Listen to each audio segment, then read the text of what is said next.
আমার কাজই নয়। এখন লাইফ সাপোর্টে আছে, এখন বলা যাচ্ছে না কি হয়।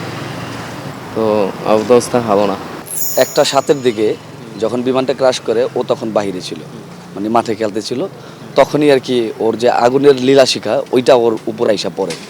দেন ওর 2 হাত আর হচ্ছে ব্যাক সাইড পা থেকে আপনার ব্যাক মানে কোমরের উপর পর্যন্ত পুরোটাই ঝলসে গেছে।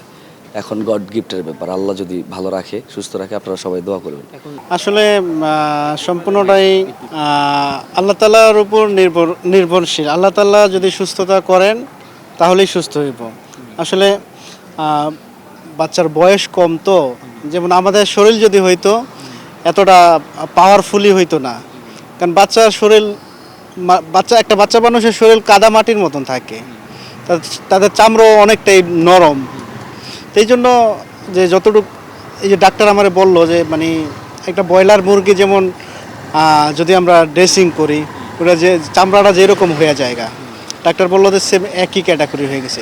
এটা তাপটা অনেকটা বেশি লাগছে, সেই কারণে বেশি অসুস্থ হয়ে গেছে। আর পুরা রোগী তো বোঝে নেই এটার পরিস্থিতি কতটুকু খারাপ হইতে পারে।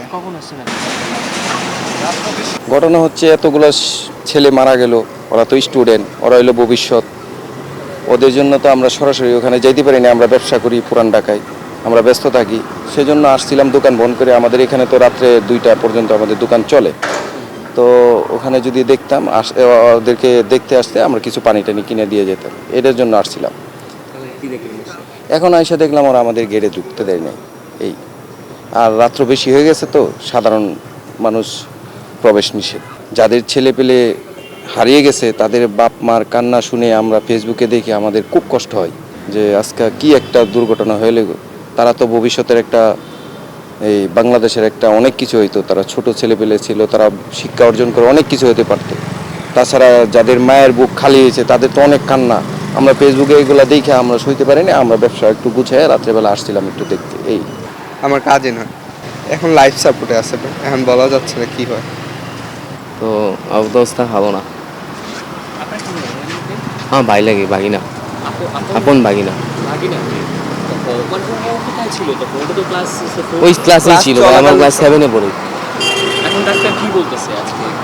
আজকে ভাই ইমার্জেন্সিতে ইয়াতে নিয়ে গেছে ভাই, লাইফ সাপোর্টে নিয়েছে। তো লাইফ সাপোর্ট মানে তো বুঝছেন, মাহাতাব তো লাইফ সাপোর্ট মানে তো বুঝেন ঠিক নেই।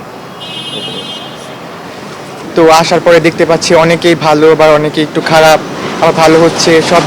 সব দিক দিয়ে মোটামুটি ভালোই, আবার খারাপ সব দিক দিয়ে মিলিয়ে আছে।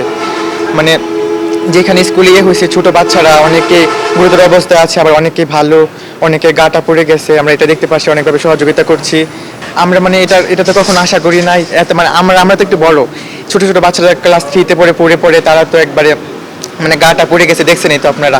তো এটা নিয়ে তো অনেক দুঃখজনক, মানে গার্জেনরা অনেক মানে একটা আশাহত করার মতোই না। আমরাও মানে দুঃখজনক, গার্জেনরাও মানে বাসায় যাওয়ার ইচ্ছেই হচ্ছে না ওদেরকে দেখে, যে এতটা মানে কাতর হয়ে কান্না করতেছে, মানে যন্ত্রণাতে ছটফট করতেছে। ওদেরকে দেখে বাসায় গিয়ে কীভাবে ঘুমাবো এটাই বুঝতেছি না।